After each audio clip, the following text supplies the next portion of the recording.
Michael King, and in the second video on investing, we're going to look at your investment choices, the role of fees, and some of the financial intermediaries you may run into.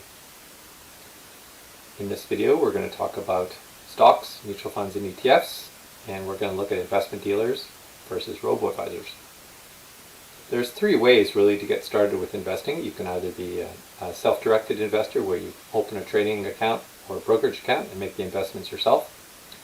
At the other extreme, you can hire a financial advisor who is an individual that is trained and perhaps has certification, and they'll help you to set up an account and work with you to set a financial plan. Of course, this will cost you more in terms of fees.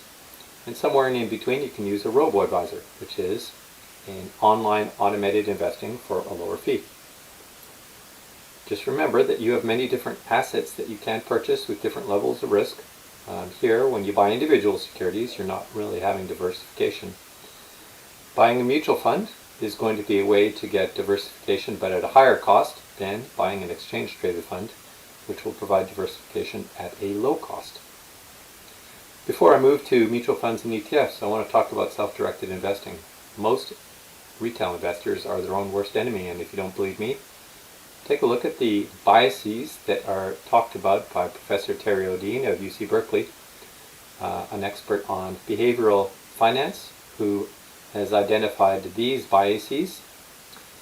Most people are very confused about probability. They don't understand, and as a result, they tend to have too little diversification and they bear too much risk. People tend to be overconfident in their ability, and as a result, they trade frequently, which increases their trading costs and reduces their returns. Many people are looking to reduce their regret, and so they tend to hold on to losers, which worsens the result in the end. The bottom line, when a stock's going down, you should sell it. They also tend to have limited attention, so they buy stocks that are in the news, and they're usually covered in the news after they've already run up in price, which is really when it's too late. Again, confusion about probability may cause people to chase performance. They don't understand the whole idea that returns will revert to the mean, and so they tend to buy last year's winners only to see that they underperform in a given year. So when it comes to self-directed investing, be aware of all these behavioral biases, and you can watch videos on YouTube from Professor O'Dean who will explain it to you. Another option that used to be the main form of getting diversification was buying a mutual fund, and this is typically offered by a professionally managed firm. They will package a group of investments, either bonds or stocks, into different funds with different investment goals. There was typically a minimum investment of $500 to $1,000, and you have to pay for management expense ratio would typically be 2 to 3% per year.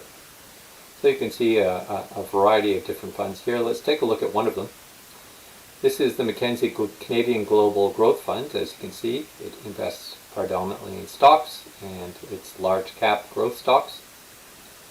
It is actually across the world. You can see that in this case, although it's called Canadian Growth, it's 51% Canada, the rest US 24%, and it's diversified across sectors. But you can see the volatility in the top middle panel has been quite sharp. One thing that you need to look for is how much are expenses, and you can see here that the expense ratio is 2.46% of the money under management every year. An alternative is to invest in what's called an exchange-traded fund, or an ETF. This is actually a fund that provides access to a diversified portfolio, but it trades like a stock, meaning that you can buy individual or shares in an ETF at a low price, just like you would buy a stock. The price will, of course, trade like a stock and will change throughout the day. Because it's typically a passive form of investment, usually tracking an index, the fees are quite low, less than 0.5% per annum. You actually, as a holder in the ETF, you don't actually own the underlying stocks. You own a claim on a trust, which is held by some investment firm like BlackRock. And there are ETFs, or individual investment funds, that have been created for different indices, sectors, countries, as well as different asset classes. Just be aware that not all of them are passive. Some of them add leverage and other features which you need to learn about by reading the fact sheet. So if you were to go to BlackRock, which is the largest manufacturer and distributor of ETFs around the world, you can find on the website a handy tool that will allow you to look by asset class, strategy, region, and market, and you can find out what ETFs are available. For example, the iShares Core Standard & Poor's TSX Capped Composite Index is one ETF. This fund is only going to cost you 0.6% in fees per annum, or 6 basis points, which is extremely low. Be sure to understand the difference between ETFs and mutual funds. I would recommend ETFs. Here you can look and read about the similarities and differences. Now I keep coming back to fees because fees are really important when you talk about the long run. And here's an example that will illustrate. You may not think that 1 to 2% is a large fee, but they can have a massive impact due to compounding. What do I mean by 1 or 2%? Well, if you have $100,000 of money in a mutual fund with a management expense ratio of 2%, you're going to pay $2,000 each year in fees on that. How does that work out over time? Well, let's take an example. Let's say you invest $100,000 today, and you either buy a mutual fund with a 2% MER, or you buy an ETF that's got 0.25%. If we assume 8% per annum over 30 years, what will be the future value? Well, believe it or not, that extra 1.75% is going to reduce the future value by $364,000.